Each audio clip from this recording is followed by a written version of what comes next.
Welcome to heCast, the official podcast of He Changed It. My name is Mike Chisholm. As always, I'm excited to be here doing this, hosting the official podcast of a movement, something that we're hoping is going to turn into something that helps a lot of men when it comes to mental wellness. I'm always super excited to do these things. If you haven't downloaded the He Changed It app, what are you waiting for? It's available, again, bare bones compared to what the is on the roadmap for the app. Lots of amazing things starting to happen behind the scenes. Download the app right now in either the Apple or Google store. It's free. Come on in, check out some of the resources, become part of the community. If you haven't shared or subscribed to heCast yet, what the heck are you waiting for? Thank you very much for listening or watching us, but please spread the word. We're trying to get it out there right now. As always, I'm excited to be here. I always say that. There is never a time that I don't introduce one of these podcasts excited. I'm going to add another word today. I'm honored to be having this conversation. I got goosebumps all over my body right now. And it's surreal. And there's a lot of surrealness to this story and to this guest today. If you're Canadian, we got a lot of Canadians. This podcast is going all over the world already. I forget how many countries it's listened to. The He Changed It overlords tell me this stuff, and it kind of goes in one ear and out the other. But I know it's lots of countries. In Canada, there was an event that happened in April of 2018. And it was an event that actually it didn't just stay in Canada. It went all around the world when it happened. But I think that the heart of the country of Canada was really affected. There was a hockey team, a junior hockey team, on their way to a playoff game, and their bus got struck, and 16 people died. And there were survivors from it, and it was a worse nightmare scenario in so many ways for so many people that we just take for granted many times, that teams are just going to all get somewhere safe, and this day it didn't happen. And of course, I'm speaking about the Humboldt Broncos. Crazy event that led to all sorts of outpouring and education and questions as to everything from existential questions all the way to just self-reflection. As this story touched everybody. I mean, we all had hockey sticks outside of our front doors in tribute to these guys. So today, why am I honored? Well, I'm honored because Ryan Straschnitzki is here, Straz, and he is going to talk to me and to the He Changed It audience, the He Changed It universe, about how he has coped and handled and what he is doing as a result of being part of this horrific event, life-changing event that has left him paralyzed, but definitely has not diminished. In fact, it has enhanced the character of this young man. I've had conversations with him off camera, and I'm blown away. Ryan, one of the first things that I said to you when I met you is it weird to have 45-year-old guys that have never met you before come up to you and tell you that you inspire them? Yeah, I remember you saying that. And, I was just like, you know what? No, like it's just normal at this point. I've met so many people, and I think it's great that the message is getting across and they, look up to me, even though I don't think any differently of myself. Well, you say you don't think of yourself as differently, but at the end of the day, life-changing event, to say the least, I want to get into it a little bit. Now, I'm not going to go through, I don't want to go through the entire saga. Anybody that wants to see the beginning of what happened and maybe the first year or two afterwards, the Calgary Herald did a phenomenal 3-part piece called Bronco Unbroken, where they followed Ryan in particular. And I mean, I see a lot of that. I think it's because maybe the paralysis is probably part of the reason why you've gotten a lot of people following you, but it's more than that. Your attitude towards things is phenomenal, considering what you went through and all of the things that you and probably are still going through from a mental standpoint, obviously from a physical standpoint. Did it start that way? After this happened, did you know, yes, I am going to make the best of this situation. I'm going to spread my wings and do my best to inspire people? Or is that something that evolved? It started off small. I mean, after the accident, I knew the extent of my injuries, and I'm like sitting there in the hospital bed, and I'm like, well, like what now, right? Am I just gonna sit here and do nothing about it, or am I gonna, take this chance, this second chance at life to actually go out and do something about it? And right around the same time, I know the men's national para ice hockey team just lost the States in the Paralympics for sled hockey. And I asked my dad, I'm like, oh, did Canada win? He's like, no, they lost in overtime to the States. I'm like, well, I mean, I guess I got to play para ice hockey and win a gold medal, right? Like that was just one of the first things that came out of my mouth. And you were like, this is right early on. This is really early after the accident. Yeah, probably, I'm going to say less than a week after. And I'm like, why not? like my dad and my mom were kind of taken back. Like, where did that come from? Right. Like I didn't really watch it, but I knew what was going on at the time. And I mean, it could have been shock. It could have been the meds I was on. But at the same time, I'm like, I want to play para ice hockey. I want to gun for it just to see if I can do it, to challenge myself. I know that, I might not be able to play stand-up ice hockey anymore. The next best thing is sled hockey. So I was like, I'm going to go for it just to prove to myself and prove to others that no matter your situation, you can always do it. Oh man, so hockey's religion in Canada, obviously. You grew up in the middle of the country. It was for you as well. And we've had a lot of athletes on here because I think athletes many times have the key to unlocking certain ways to think and how they can be inspirational in that, because it all starts up here, clearly. You were a defenseman. Yeah. And, moving through, you were at the point where now we're not sure if the NHL would have happened, but definitely college. That was, you were definitely scoped by a bunch of teams. You weren't even supposed to play on Humboldt. You caught the eye of Darcy from the Broncos, and he even he made moves. He traded for you because he thought you were a piece to their puzzle. Yeah, it started when I was about 17. Our team went to nationals, and I had a pretty good showing at the tournament. Won couple awards and fortunately we didn't medal in that tournament, but that's when I caught the eye of the Medicine Hat Tigers of the WHL, the Whitecourt Wolverines, a couple BCHL teams, and then of course Humboldt. And I remember that summer I had all these decisions to make, and Darcy would call me after training. He'd be like, hey, how's it going? Like, you really want to come to Humboldt? And I'm like, I'm in the mix between staying at home in Alberta, like going to Med Hat or Whitecourt. And he's like, well, you know what? I'll be in town. We'll go for breakfast. Sure enough, we go in Airdrie, where I'm from, to Coors for breakfast, and we sit at this booth, and I'm thinking, okay, he's going to try and recruit me. He's going to talk all hockey. No, he's just talking about his life, talking about his upbringing, talking about what he is as a person. And that's when it kind of struck me in my head. I'm like, he cares more about the person you are than the hockey player. And that kind of resonated with me the entire year. But I mean, at the same time, I still didn't want to leave home. So I went up to Whitecourt for about 3 games. We're getting ready for a South road trip, and all of a sudden the GM, the head coach, calls me in. We made a trade last night. I said, oh, what are you talking about? He's like, yeah, you're heading to Saskatchewan. I'm like, oh, don't be Flin Flon or L'Orange. He's like, yeah, you're going to Humboldt. I'm like, I kind of took back, right? I detached myself from the situation. I'm kind of thinking the why reason. I'm like, okay, well, Darcy obviously really likes me. He thinks I'm a key part to the team.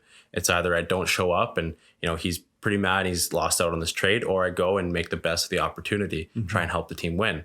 Because I think no matter where you are, if you play and you win and you're a good teammate, you're going to get looked at. You're going to be able to make it to the next level. So sure enough, I packed up, went to Humboldt, and started off there. And the funniest thing was when I went to Humboldt, I was thinking, oh, all my gear is going to be in the stall. It'll be good. It'll be great.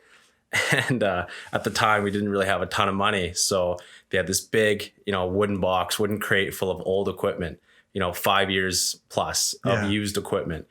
Pick out what you can and see what fits. So I remember picking out these old gloves and these old pair of pants and a helmet that was discontinued. And that first practice was rough, but, I really enjoyed my time there. And, like I said earlier, Darcy was always there, caring about how I was as a person, always keeping up with everyone. Like, hey, how you doing outside of the rink? How you doing after practice? Like, are you hanging out with your teammates? And that kind of stuck with me. So ultimately I enjoyed my time in Humboldt, and I'm glad I got traded there. Now, 6 months. You were there 6 months before the accident happened.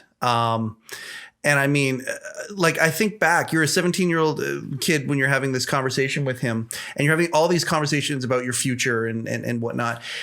You've had a few years of perspective and considerable life events that have happened to you since then. Go back to that 17-year-old for a second. And I mean, maybe talk to some of the other 17-year-olds that might be listening to this or watching this that have big decisions to make, like adult decisions that are going to have ramifications for the rest of their lives. Talk a little bit about the headspace at that point and maybe perspective. Were you ready for those decisions? Being 17, I mean, you think you're invincible, right? You're like, oh, I'm a big kid. I can make my own decisions. And, thinking my first instinct was like Medicine Hat, oh, the WHL, the big decision. But then I had resources. I had trainers that kind of led me through going through the pros and cons of each one. And ultimately, going the school path, having that education behind me was the most important thing on my mind. And, if I would have went to the WHL, who knows if, pro hockey was after that. It's either that or you go to school. And, I want to develop as a player. So I had all these pros and cons weighed out, and which ultimately led me to Whitecourt. And so what I remember the most is utilizing my resources, my trainers, my coaches, my parents, just to make sure I'm, have that sort of reassurance that I'm making the right decision and that they kind of agree and, that it is my decision in the end, but I want to be, resourceful and make sure I'm reassured that, okay, this is probably the smartest way to go. We're going to jump around in the timeline because we're not doing a chronological, hey, this is what happened and all that kind of stuff. I just want to talk and have a converse with you. It's amazing conversing with you. You are wise beyond your years. I'm sure you hear that a lot. You're very well-spoken and polished at this. What you just said is extremely important, that I think that many times young athletes take this, maybe, I don't know if take for granted is the right, I don't want to put words in anyone's mouth, but you talk about all these leaders around you and people who you're put your trust into, and they help you, and they're part of like a brain trust for you, or like almost like a board of directors for you. And I think that many times athletes get that because that's just the structure of sport. Many times we have men right now who are aimless and they don't have leadership. You're obviously not playing, ice hockey anymore in the same way that you were playing it before. But it seems to me that you still have leaders in your life. You still have mentors in your life. How important is it to you having mentors in your life? It's incredible. It's such a powerful resource to have, anyone around. I mean, my coach and mentor for sled hockey, his name's Chris Cedarstrand. He's a great coach for sled hockey, knows all the tricks, one of the most skilled guys I know. But at the same time, he knows what I'm going through. He has a disability himself. He's a single leg amputee, and, his story is incredible. And just someone like that, if you could have someone, anyone, a friend, a colleague, even, someone you just meet, right? And they're able to open up and they're able just to listen, right? That's the biggest thing is having someone who can listen to you if you have all this built up tension, because over time, it could happen like that and you can explode, you can, do whatever, right? So if you have someone who can listen and kind of relate in some sense, I think it releases a whole bunch of tension and you can kind of collaborate with that person, you kind of like a mini team, right? Relationship included, right? Yeah. But for me personally, I have my coach, he understands me. He knows what's going on. When I'm, frustrated, like a bad practice, or if I'm, overwhelmed, he knows, hey, detach yourself from the situation, breathe, kind of understand where you are right now, understand that it's a marathon, not a sprint, and little things like that. Just, again, that reassurance just makes you feel so much more comfortable and will help, me succeed in the end. One of the things with He Changed It as this has developed and there was a period of discovery, and the discovery was trying to figure out exactly what the problem is. We see things that are happening when it comes to mental wellness, but we've got to kind of dive into it a little bit. And I think that one of the things you just said is key, collaboration. A lot of guys are sitting there and the word that has come up in a few other podcasts are these silos that men many times just kind of retreat and they go back into these silos and they don't collaborate. They don't express themselves. They don't talk about this stuff. Were you ever inclined or tempted to go to that place? Have you, like, I mean, you're so well spoken, on and off camera. Everybody, he's like this, talking to him normally too, just this unbelievable bright light. Do you still have dark moments? Do you have times where you have the desire to kind of just retreat back and not collaborate? Absolutely. I mean, everyone's got their inner demons. I mean, I have a tattoo on my chest here that kind of symbolizes that, reminds me that everyone has their inner demons, and it's as simple as just getting out of bed in the morning. And the past year I went through a breakup, and, you know, the first month or two, I didn't really think about it, didn't want to think about it, just kind of did my own thing. And all of a sudden it just kind of creeps in, and, you know, I was staying in bed till like 11, 12 o'clock, you know, in the afternoon. And, you know, just didn't want to do anything, didn't want to see friends, just kind of Netflix, video games. And this went on for quite a long time. And it got to the point where I started having anxiety and a little bit of depression. And I'm like, oh God, like, what do I do? I've never had to deal with this really. And now all of a sudden that nothing's going on because of the pandemic. And now that, you know, I don't really have anyone, I felt like I was alone. Mm-hmm. And that was the hardest thing, is like, I'm not used to that. So I had to start, like, you know, it just one day the switch flipped, and I just like reached out to my therapist over email. She said, yeah, come on in anytime. I still remember that day. I went in and I'm like, I don't know how this works. I've never done this before. I don't know what to do. She's like, keep going. So I just kept spewing, right? And so I just kept talking for like an hour straight. And then she's like, kind of gave me a few tips, just nice, simple, calm, that slow voice to kind of calm everything down. And it resonated with me. She's like, you've been so focused on everyone else and doing things for other people and relying on other people. Like, how have you had the time to work on yourself? And I kind of thought about it. I sat back and I'm like, you're right. Like, I haven't done anything for myself. Yeah. So I went home, I bought a book. I'm not a reader, but I bought a book for self-help, and, you know, I got a guitar. I started doing things for myself. I signed up for this thing called Masterclass, where it's just little topics you learn from the best leaders in the world, like Neil deGrasse Tyson, talking about space, like all these little things to kind of keep my mind occupied, work on myself, like make myself a better person. I did this for about 2 months, and I just felt great. Like it was the weirdest thing, but all it took was that one email to my therapist that started it. It was like the switch flipped again, and I was on the right track again. So now when I resort back to those dark times, because I know for a fact it's never gonna, you know, not be there again. I know it's gonna creep back at some point, and it's just something I can't help. But now I have the resource. Now I have the reassurance to go back and do the things for myself to make myself happy. What book? Do you remember what book you bought? It's called Extreme Ownership by Jocko Willink. Jocko, okay. Yeah. So I love that guy. There's a dream guest for us right there. We want to have him on the podcast one day. He's unreal, unbelievable guy. Absolutely. You know, you talk about flipping that switch. The first time, and I think that this is a really good, I'm lit up with goosebumps as you're talking, by the way. I'm also a personal development guy. I got into personal development later on in life. I was an employee for a long time, and I came to this place in my late 20s where it's like, okay, well, is there more? Is there more? And personal development was one of those things that kind of fell into my lap at that point. And I'm gonna ask you to confirm what I'm about to say. You talk to your therapist for that first time. You talk about flipping the switch. That switch, you know, 20,000 pounds, like really hard to flip that switch. But once you do, you realize the only reason why it weighed so much was because of the shit that we put on it ourselves. It's that the story that we tell ourselves. And once you flip it, you realize, oh, it's actually easier to do that. So if there are guys who are in their silos right now, finding that person to listen to them, whether it is a therapist, whether it is a coach, whether it's somewhere in the app. I mean, my wife and her team are trying to build this whole thing where this is a place where guys can go and be that for each other, where they can listen to each other.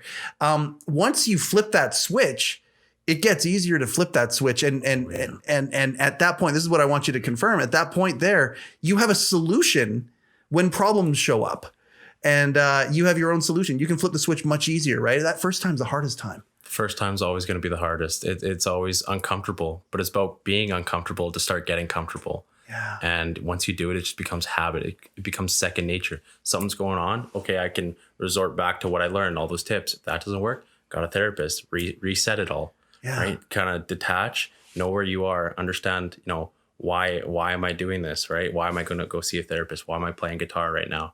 Have a goal in life. You know, why am I doing all this stuff for myself? Yeah. Right. And not to sound selfish, but I mean, yourself is the most important thing you got to take care of, especially up here in the mind. your worst voice, your worst enemy is always going to be yourself. It's always the voice inside your head.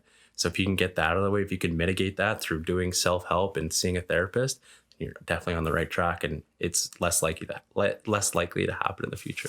Yeah. And I mean, I think we've used this example in the podcast. I certainly have with many other folks, life coaches and things like that. You made a comment earlier saying, it's not selfish to go and work on yourself and be there for yourself. That's not selfish at all. And the example that I always use is you've probably heard it yourself, when you're in the airplane. When we can travel, we're getting back to the place where we can travel again. Fuck yeah. And if the cabin depressurizes, even if you have your little child with you, right? Whose mask do you put on first? You put your mask on first. Because if you're not in any condition, even if you get the child's mask on them, well, you can't take care of them anymore. You got to put your mask on first before you put somebody else's. And I think that's all. What you're talking about is the mental equivalent of that. You got to take care of your mind, of your heart. You got to make sure you're in a good spot that way. And for guys who aren't right now, Ryan is doing an unbelievable job of living that in the public eye, with a magnifying glass on him. And I mean, I look back to your bio and some of the things about, were you always an extroverted player? Were you that guy who was the life of the party, that kind of thing? And it seems like pretty reserved, quiet, dry, funny, not necessarily the guy who would be in the spotlight. And my God, over the last 3 years, the spotlight has been on you.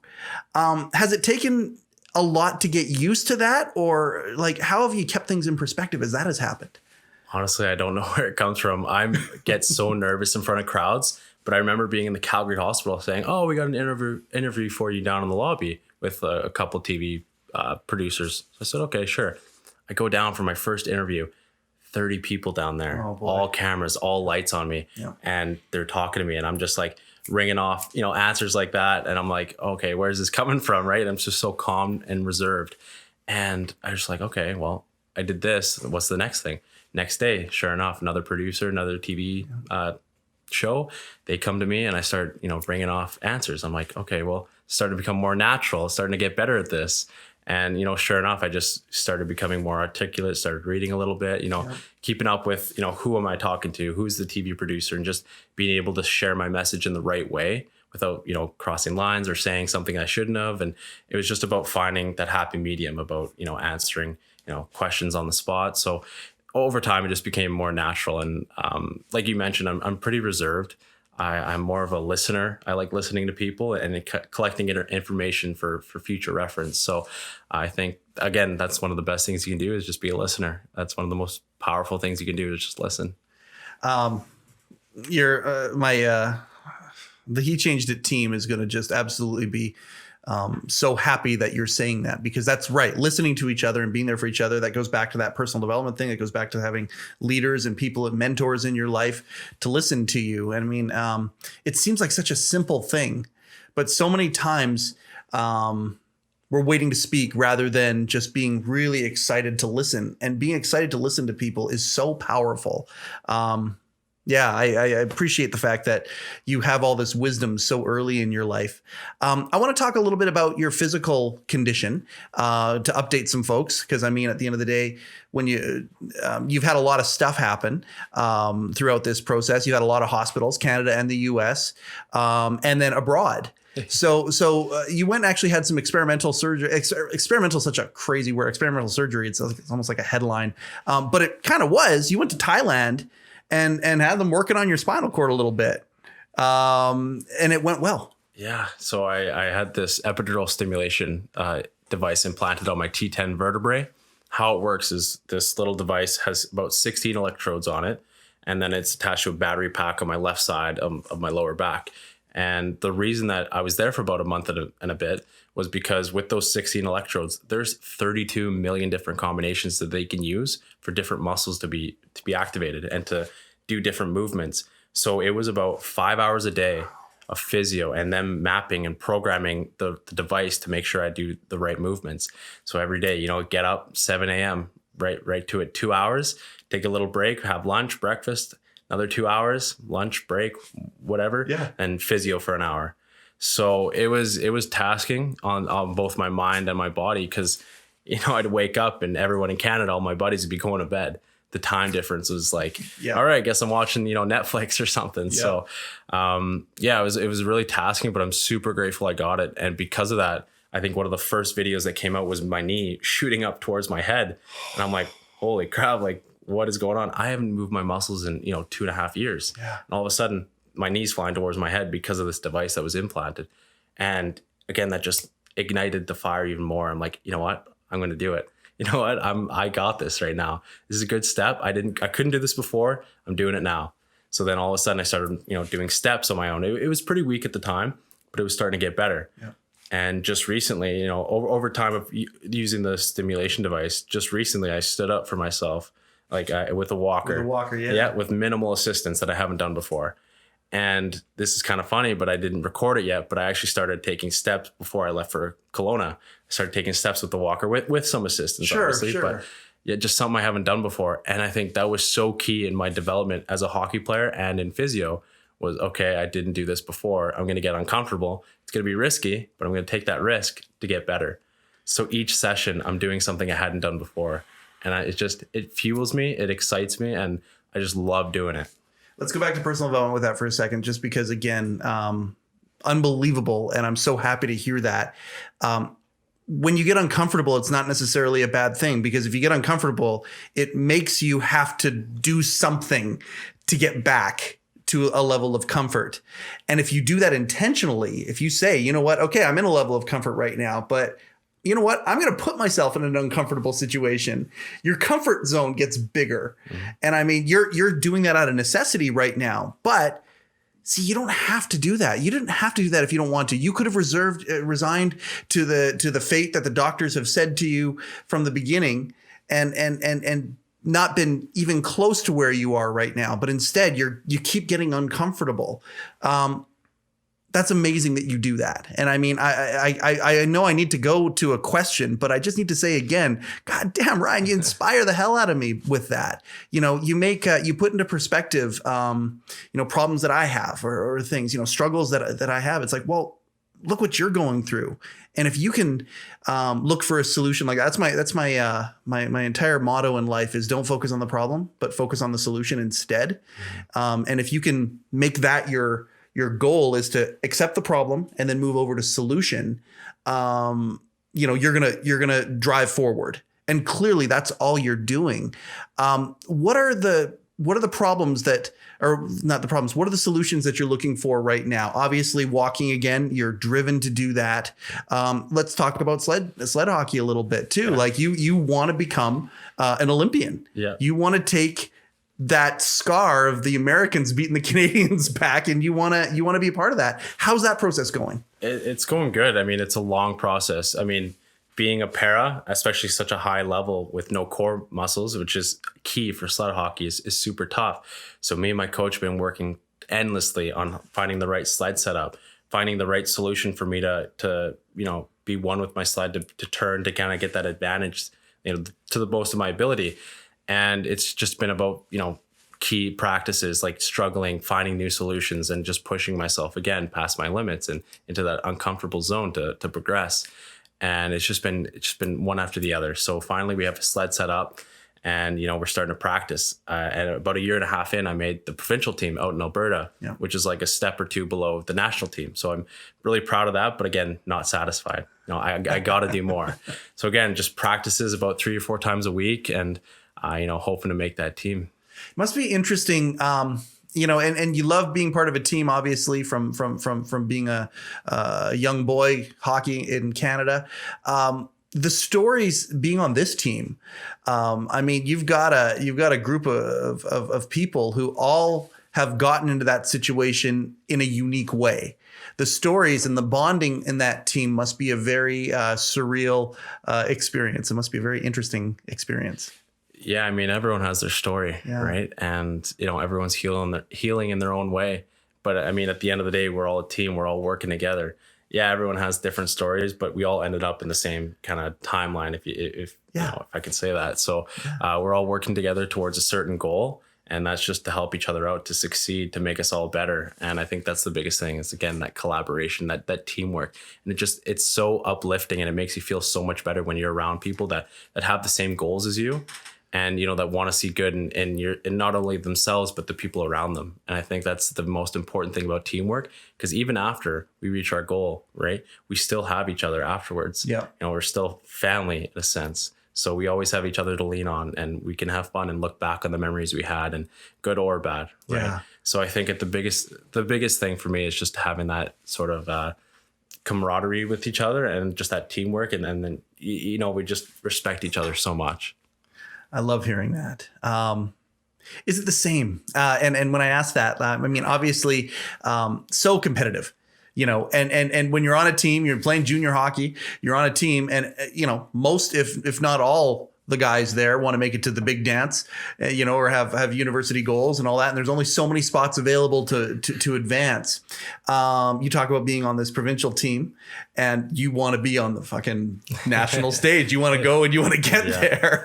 Yeah. Is everybody on the team the same way? Like, is that drive the same thing where it's like, no, we got to play well together, but we're all ambitious wanting to move up? Is it the same with sled? I mean, the team is a really good program. I mean, they've gone, 20 games in the past 4 years or 5-6 years, and just absolutely incredible group of guys. And yeah, they want to make it to the next level, but some guys sometimes aren't always on board. And that's where, coming from a stand-up hockey background, that high athlete background, is where I have to take initiative almost as a leader. Even though I may not be the best sled hockey player, I still have a voice on the team, and I can still give pointers and help each other out to ultimately win a gold medal in the provincial stage to advance to the next level. So sort of taking initiative, being that leader, trying to help guys out, pushing, motivating them, just having fun. Because at the end of the day, if you're not having fun, what's the point? I love that too. I tried my best to make, help everyone on board. And there's other great leaders on the team as well that will help me. I'm not alone in this. So, they're all going to help me out, and we're going to win another gold. Oh, I love hearing that. I love the confidence. I want to talk a little bit about, well, you know what? I know that some of your dark times, we've talked off camera about this. Obviously a tragedy like this happening, to you and your teammates, and I mean, scarring forever, the fallout that happens from that. There are obvious things that are going to happen, legal things that are going to happen. There's a lawsuit launched, and I don't want to get into that and all that. You probably don't know a ton about that anyway. Yeah. Probably just leave it to the lawyers. When the accident happened, the outpouring of support must have just bowled you over. I mean, this thing went across the country to the point where everybody, like so many people, were putting hockey sticks in their front yard and all that stuff. Unbelievable. So you have seen what the volume of support can feel like. Lawsuit gets launched, and then you got people with opinions who maybe go the other way. And you have seen what the volume of bile and hatred can kind of look like.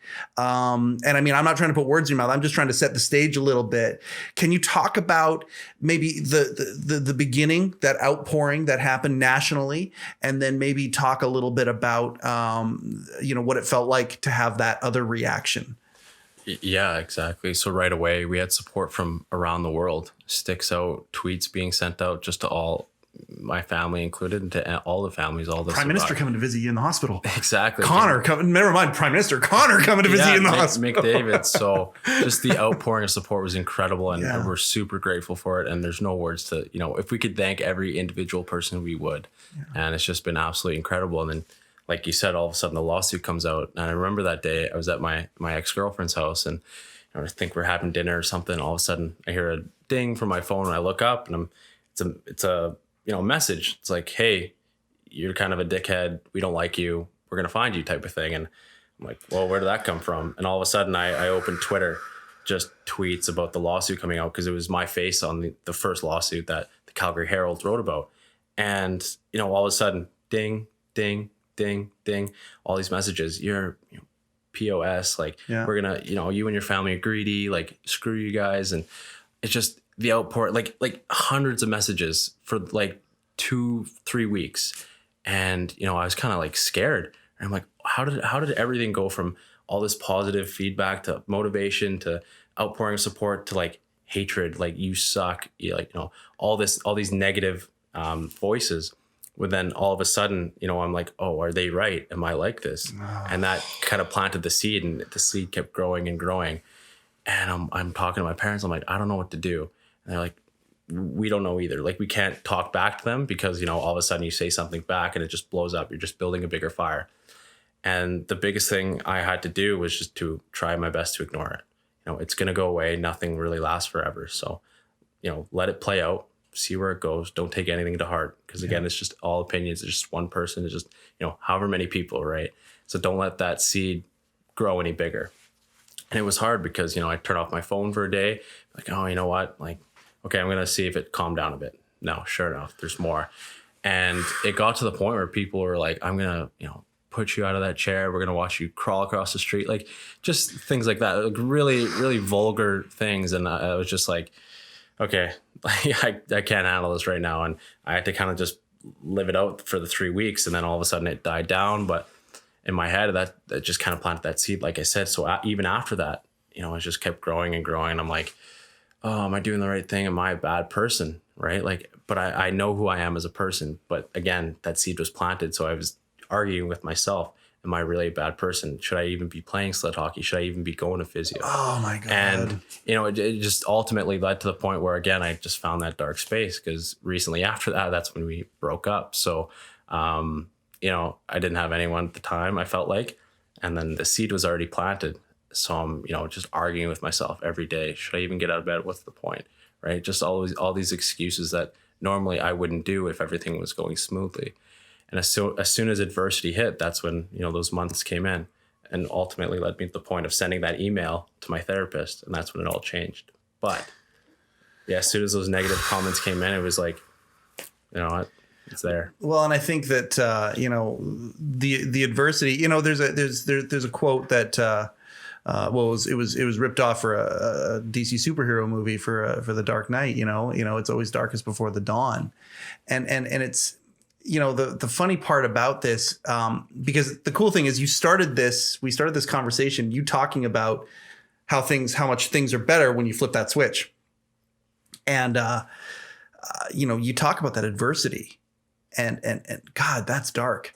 That is really, really dark that people would do that. And you hear stories about, you know, in Canada, like I say, hockey's religion, you know, the juniors, something happens at the World Juniors or something like that, and the player screws up, and now it's the tonnage of negativity that goes out towards these young people, like, that are just not built, not equipped to deal with this kind of stuff. Funny though, how that extreme adversity is what led to such extreme positivity. And I mean, for anybody who's listening to this right now, who's maybe going through some extreme negativity, it actually could be the catalyst for the greatest thing in your entire life, the greatest change, if you choose to see that and move in that direction.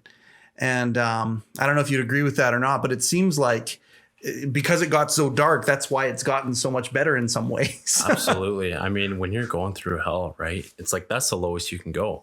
The only place to go is up. So like you said, it's like a catalyst. It speeds everything up. You got to make change for yourself. But at the end of the day, it starts with you.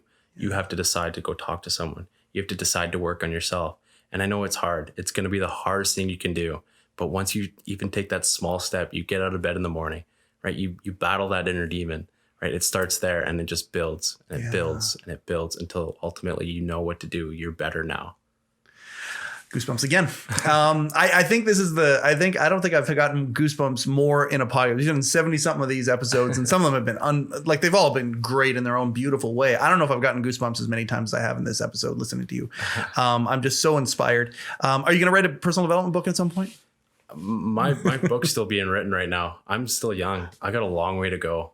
Like we talked about this, and, you know, I've done a lot in these 3 years, but I got a long way to go. And you know what, at the end of the day, when my career is over, when I'm done working, when I'm retired, I want to give back, you know, and then maybe that's where the book comes in. I want to, everything I've learned, everything the community's given me, I want to give back to the community.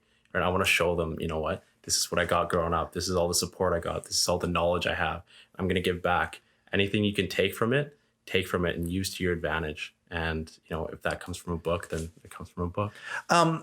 You are the opposite of a victim. And I want to ask this without throwing anybody under any, have all of your teammates Like, are you still connected with like, you're always going to be a Bronco. Clearly, this is something that, there's a, and your story's not done. I'm sure that you would retort back, well, at some point I'm going to be a Team Canada gold medal and known for that. But at the end of the day, there's a portion, like I look at your tattoo, gorgeous, gorgeous, gorgeous piece of art that is on your arm, tributing everything from quotes, to players' numbers, your own. Are you still in contact with many people on your team? And have there been elements where, I don't want to say victim, you're all victims, obviously, of the situation, but you're the opposite of a victim in your mentality. You're being proactive. Have you helped any of them? Have you helped each other? Is that something? Or have you all kind of split apart and are waiting for that time where you reunite? Or... Yeah, we keep in touch we have a group chat on text and Snapchat. So we keep in touch here and there. That's beautiful, by the way. I love hearing that. Like, anybody's got a group chat with their family or whatever. It's beautiful to kind of know that y'all have this group chat going. I didn't mean to interrupt, but that's cool. Absolutely. That's super cool. Yeah, so we keep in touch. And I mean, everyone went off to play university or go to school or start working. And it's tough to see each other all the time, but we do make plans here and there and keep in touch. And I know a lot of the guys, like one of my good buddies, Tyler Smith, who was actually just here recently. He's a huge mental health advocate and he loves this, and his brand is Not Alone. And, he just absolutely loves talking about it and sharing his story. Because even before the accident, he went through a period where life was tough. And he had to find a way to be proactive, like you mentioned, and work on himself and be better and support those around him at the same time. So he has a great story and he's just such a great guy. And I know a lot of the guys support him, and, everyone's healing in their own way. Everyone's doing what they want to do to succeed. But at the same time, we always resort to being a Bronco and just being there for each other. That's beautiful. I love hearing that. Let's talk relationships. Obviously, since this has happened to you, life has, the logistics of life have changed, and that's not just in a physical way, but in emotional ways too. How have relationships been since you've gone through this life change? It's been different. I mean, not many people are used to being with someone in a chair, and it's just about over time learning how to, cope with it and how to help if help is needed. So it's just about kind of communicating. And that's one of the hardest things I can't do in a relationship, like in the past, was communicate properly and let them know, hey, I need help with this without being embarrassed and kind of letting my ego get in the way, sort of thing. Cause I love being independent. And, every time I can't do something or I get frustrated, it's like, I just get mad at myself because my ego is getting in the way. So then I have to ask for help. And that was one of the hardest things, again, before I went and started seeking therapy. And so dating's been okay. I mean, going out in public is a little different. You feel like all eyes are on you because it's different, right? Yeah. And it's not like in a bad way. It's just you can feel the energy of the eyes. And, sometimes you're like, am I good enough for this girl? Like, she's really pretty. And you're like, I don't think I have a chance because of this. So again, it's sort of that self voice inside your head and kind of letting my ego get in the way. Like, just so many factors play into it. And it's about just saying, you know what, screw it. Just go for it. Right. Because it doesn't hurt to try. Right. Right. And it's just taking that first step. Right. I mean, in a figurative sense, but yeah, taking that first step and just going for it. The worst that's going to happen is no. But, I think about it so 10 years from now, I can remember this moment. I can either be thankful for it that it worked out or thankful that it didn't work out. So at the end of the day, you just got to go for it. Take that risk. Well, most women that I know, if they heard a guy talking about how communication is the most important thing in the entire world and we need to do that, would be like, can we clone that, please? Can we please? Hard way to learn it. But that is phenomenal.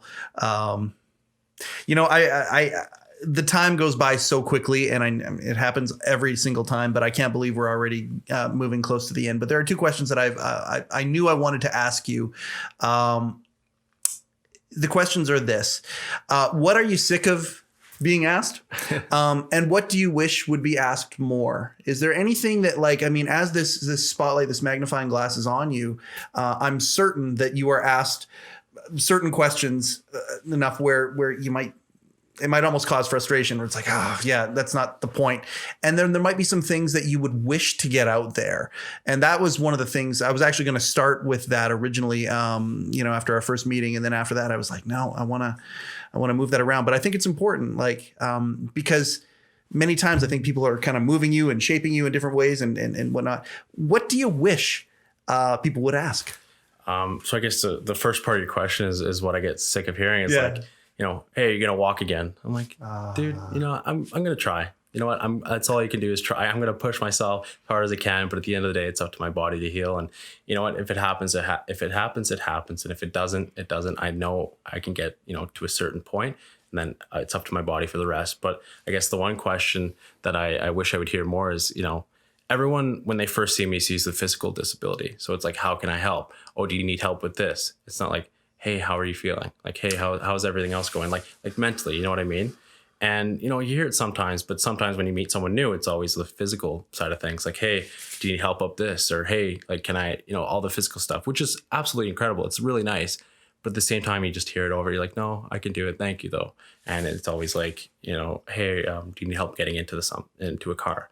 No, it's okay. Thanks. So it's like, hey, like, how you doing mentally? Like deep questions. I'm a really deep thinker. It's like, hey, like, what do you think about how are things going? How's the family doing? Right? Like all the stuff that can tie in mentally. And you don't hear that too often with people. It's always the physical disability first, take care of that.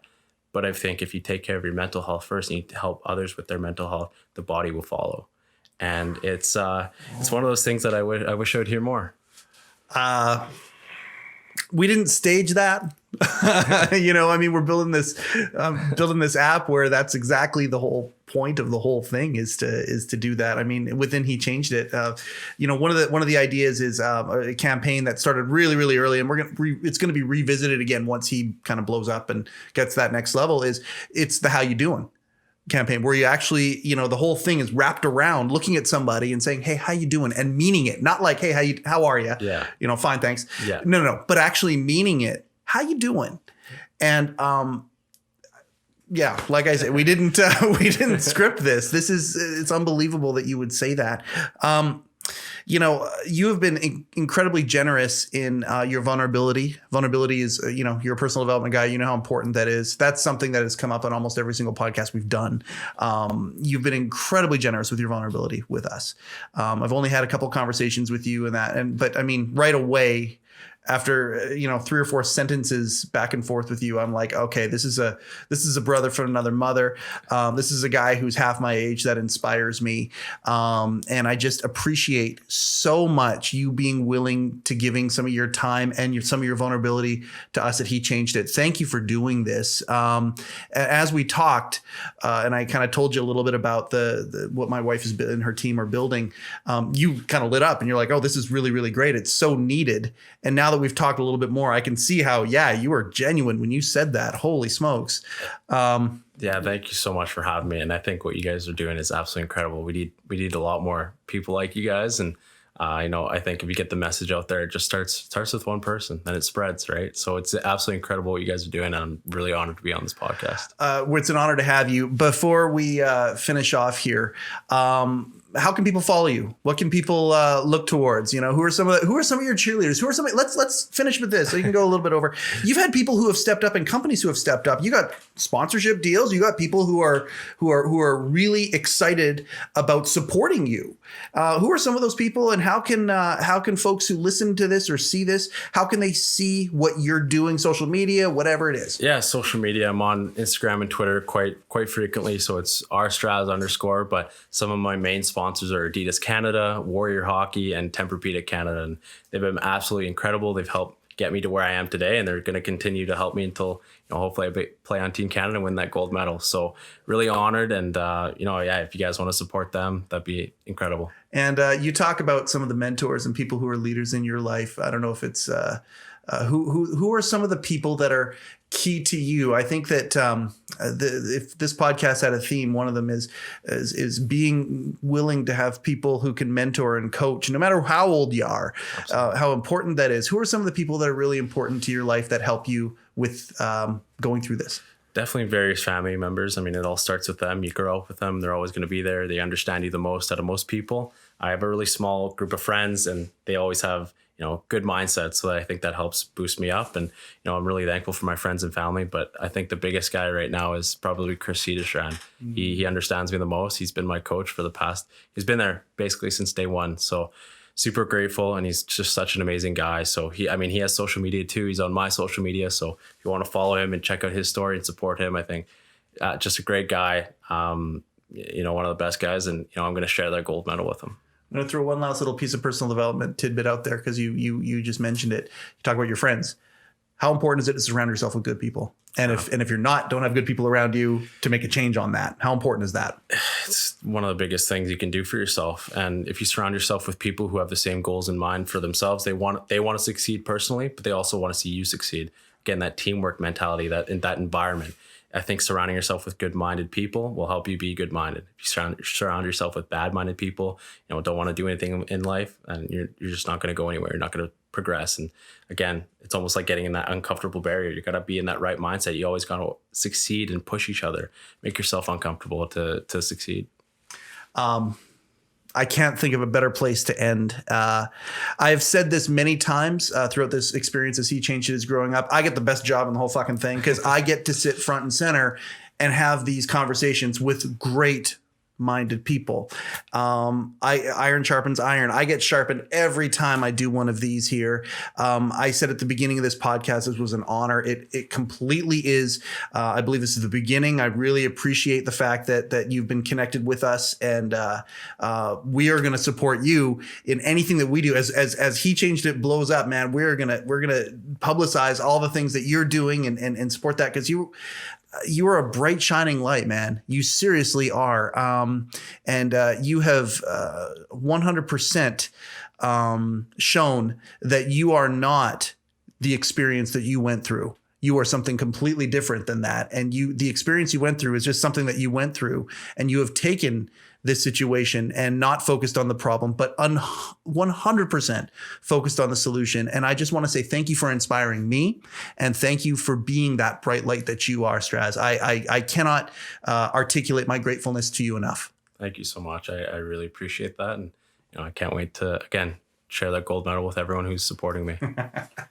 I'll share with that. I can't wait for that, because it's kind of it's in my craw a little bit that the Americans have beaten us. No offense to our American viewers, but no, when it comes to hockey of all sorts, Canada, come on. I mean, come on. That was another episode of heCast, a very special episode. Again, thank you so much for everybody who are early adopters of this thing. And the sky's the limit. And that's our goal, is to go the sky and beyond. Please share this podcast. Please subscribe to the podcast. Let's get it out there a little bit. And if you haven't downloaded the app, what are you waiting for? Go get it right now. That is another episode of heCast, the official podcast of He Changed It. My name is Mike Chisholm. Go change something.